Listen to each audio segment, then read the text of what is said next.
Get mantra and meditation MP3s at jasongallant.ca. Today I'm going to speak to you about awareness and how important it is.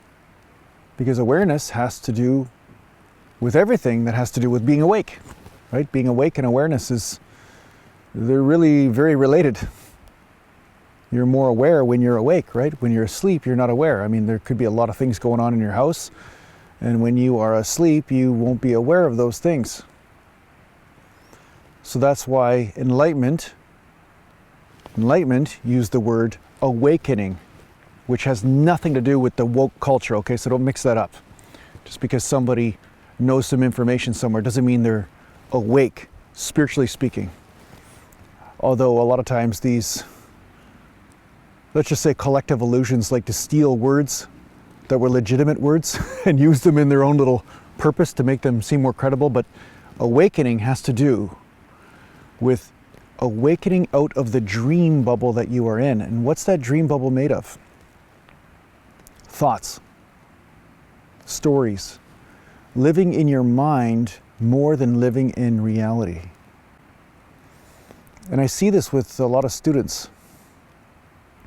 The ego holds on to a collective amount of information and has to sift through this information here and there, here and there.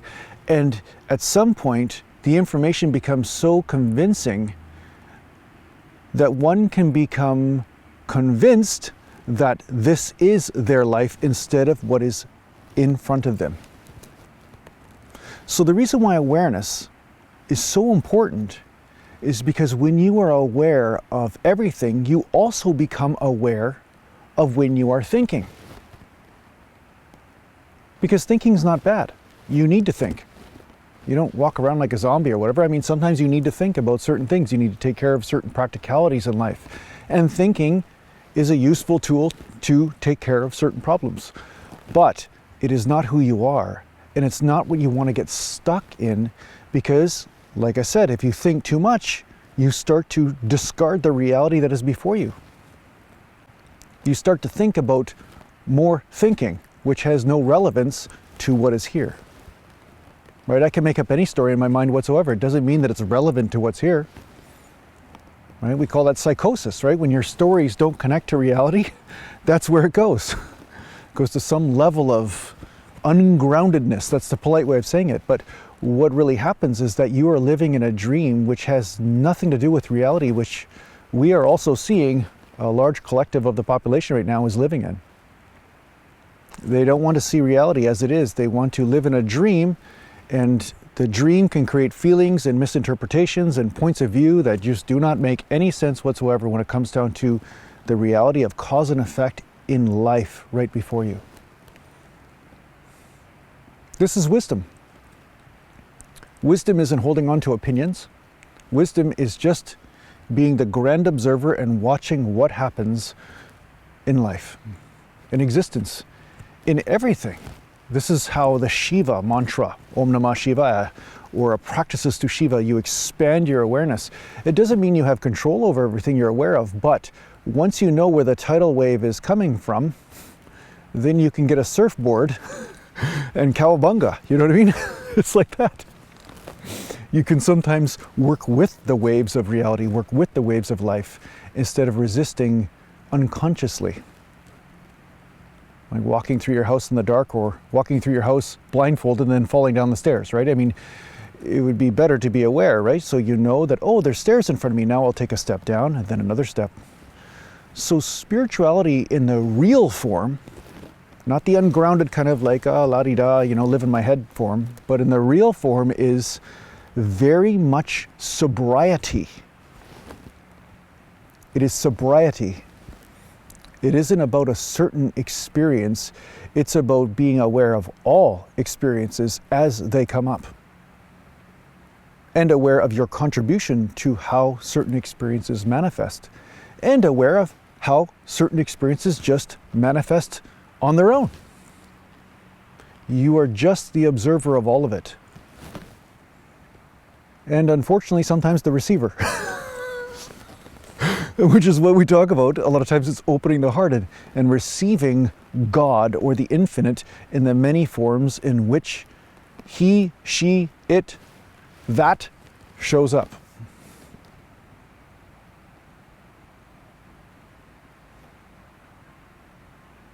It's about realizing the process through acceptance of what you are aware of and how that transforms into a higher level of divinity, or unconditional love, you could call it, unconditional peace.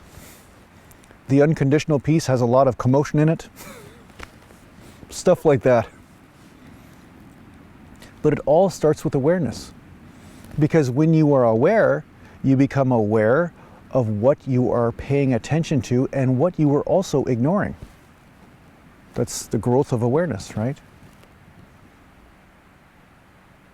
At some point you become aware of the thoughts that are there, or the internal religions that you have manufactured in order to avoid something else that you're becoming aware of inside you that is too painful for you to receive right now. But in the end, receptivity is the only way out of the game of thoughts and stifling down or pushing down what you feel.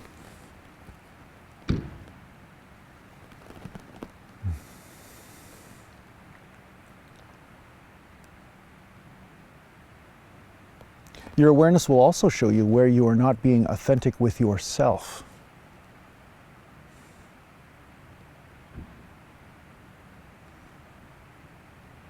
In order to avoid stuff you don't want to feel.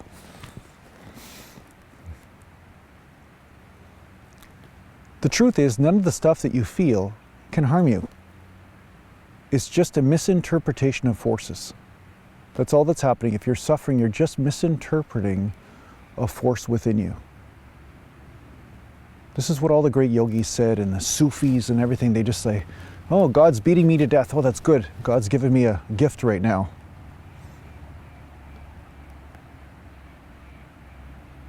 Because the funny thing is, as horrible as it is to say, trauma opens the heart in many cases with people. Sometimes people can shut down pretty good, but as life comes in with one teaching after another showing that you are not the one in control, at some point, humility will come to you. Some people are extremely stubborn, and it might not be this life, but at some point, humility will come to you. I have a black belt in stubbornness, so I know. It does happen. Because really what it is that you're trying to win a game that cannot be won. And that always leads to suffering. When you're trying to win something, believing that when you win, that there is this payoff of pleasure or fulfillment, and you can never win that game, well, that will cause suffering because you are looking in the wrong place, right? You must go inward. You must go inward and let go of the need to win. Let go of the need to avoid feelings and sensations.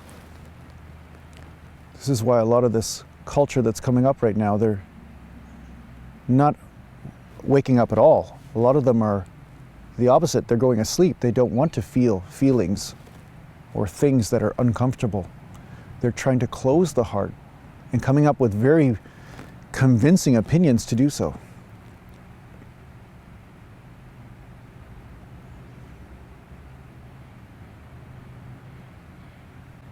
So awareness is not something to be afraid of. You will become aware of you, your contribution, what you do and what you don't do, and how it affects your experience of life. But it starts with paying attention to something as simple as, where are my feet right now when I'm walking? We all know the person that falls down or does something or trips over something because they're not paying attention, right? So we know that paying attention is a safer life for you. So let's start with safety first, kids, let's start with just the simplicity of just paying attention. And then from there are more and more things that you will be able to pay attention to. It's like a muscle. As you train the pay attention muscle, or the awareness muscle, it becomes stronger. And as that strength increases, so does your unconditional fulfillment, because there will be subtleties of avoidance of life that are in your field or in your mind, in your body, in your heart, wherever it is you visualize this stuff. There will be subtle ways that you're avoiding life. And when you are aware that you're avoiding, then I'll suggest to stop it. Receive it. Allow yourself to go through your own, what do they call it? Exorcism. Exorcise those demons, you know what I'm saying? Just be here, allow them all to get burned up, all that suffering to get burned up in the fires of your heart. And there's some very interesting side effects from this that you can enjoy when you dare to have the courage to do so.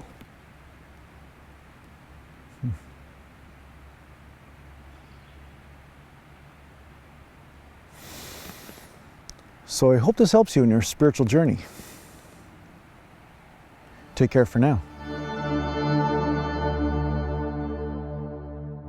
Are you interested in working with a spiritual teacher in a formal setting? Well, perhaps the Wisdom Life School is for you. If you're interested in checking out what the Wisdom Life School is all about, just go to aratima.com.